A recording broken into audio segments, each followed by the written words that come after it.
দেখে নিশ্চয় বুঝতে পারছেন কি রান্না হচ্ছে। এটা এটা হচ্ছে গরুর মাংসের কিমা। তো আমি কিমা ব্লান্ডার দিয়ে করা বা বাজারেরটা পছন্দ করি না, তাই এটা আমি হাতে খুব যেভাবে করে রান্না করি।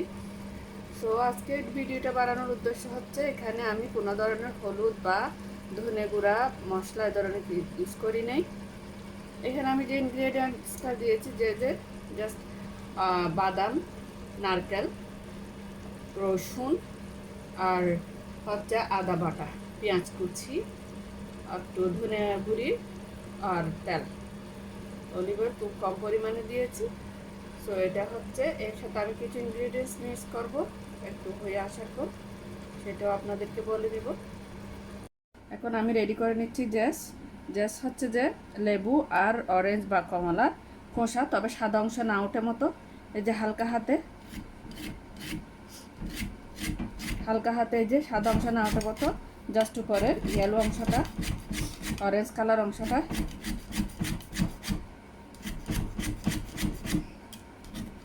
এটা খুবই অল্প পরিমাণ, অল্প বলতে কিমার পরিমাণ অনুযায়ী।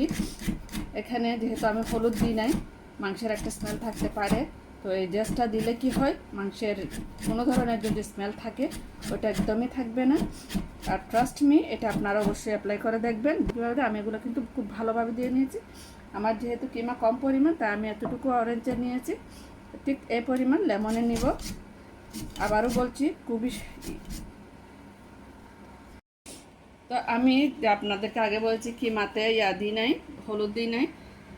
তো এই যে আমি দিব জেস হচ্ছে যে কমলা বা অরেঞ্জ, আর হচ্ছে লেমনের খোসা, লেমনটা ইয়েলো গ্রিন যে কোনোটা হতে পারে, তবে খোসাটা হচ্ছে উপরে, জাস্ট কালারটা আপনারা বারবার বলছি মনে রাখবেন, যেন ভিতরের লেমনের যে ভিতরে সাদা একটা অংশ থাকে ওই সাদা অংশটা কোনোভাবে যেন না আসে, ওটা আসতে কিন্তু তেতো হয়ে যাবে।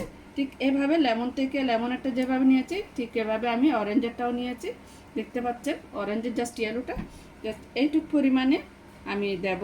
এটাতে হলুদ কালার একটা সুন্দর আসবে, স্মেল আসবে, এবং মাংসের কোনো ধরনের ব্যাকটেরিয়া বা গন্ধ থাকবে না। কি অবস্থা কিমাটার, ওয়াও, এখনই খুব সুন্দর একটা স্মেল বেরোচ্ছে। দেখুন এখনই কিন্তু জুসি জুসি আছে। আর এই পর্যায়টাতেই আমরা কি করব, টমেটো পিউরি দেব। টমেটো পিউরিটা আপনারা যে কোনো সুপার শপে পেয়ে যাবেন, তবে আমি ঘরে বানিয়েছি এই টমেটো পিউরি।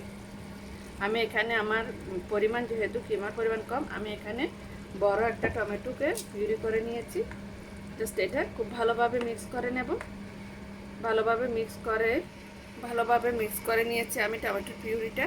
এখন দিয়ে দিব জেসটা, যেটা আমি বানিয়ে রেখেছিলাম, জাস্ট এইটুকু পরিমাণ দিয়ে ভালোভাবে মিক্স করে নেব। মিক্স করে আমি এটা প্রায় 4-5 মিনিট পর্যন্ত মিডিয়াম লোতে ঢাকনা দিয়ে ঢেকে রাখবো। খুব ভালোভাবে মিক্স করে নিয়েছি। খুব সুন্দর একটা ভালো ফ্লেভার আসছে। ট্রাস্ট মি, আপনারা অবশ্যই করে দেখবেন, না হলে হয়তো মনে হতে পারে আপনাদের তিতা হবে, করে দেখলে বুঝতে পারবেন আসলে জেস দেওয়ার উপকারিতাটা কত ভালো। তো আমি লিড দিয়ে 4-5 মিনিট রেখে দেবো, ফিরে আসবো এরপরই।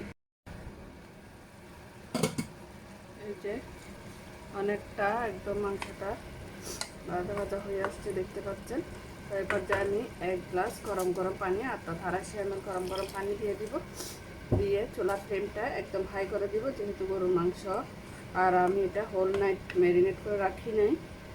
হোল নাইট ম্যারিনেট করে রাখলে যে মশলা থেকে পানি টানি সব বের হয় টমেটো পিউরি থেকে, ওগুলো দিয়ে সিদ্ধ হয়ে যায়। তো আমি এটা হোল নাইট করে রাখি নাই। এখন ফ্লেমটা হাই করে রাখবো ততক্ষণ পর্যন্ত যতক্ষণ পানিটা একদম শুকাইয়ে কিমাগুলো সিদ্ধ হয়ে না যাবে। ফিরে আসছে সিদ্ধ হওয়ার পর, দেখে নিই কী অবস্থা। যেহেতু আমি ঢাকনা দিয়ে করেছি, তার জন্য একদম আশেপাশে হয়ে গেছে। আশা করি এটা কেউ ময়লা মনে করবেন না। তো দেখুন একদমই বসা বসা হয়ে গেছে, কোনো এক্সট্রা ঝোল নেই এগুলাতে।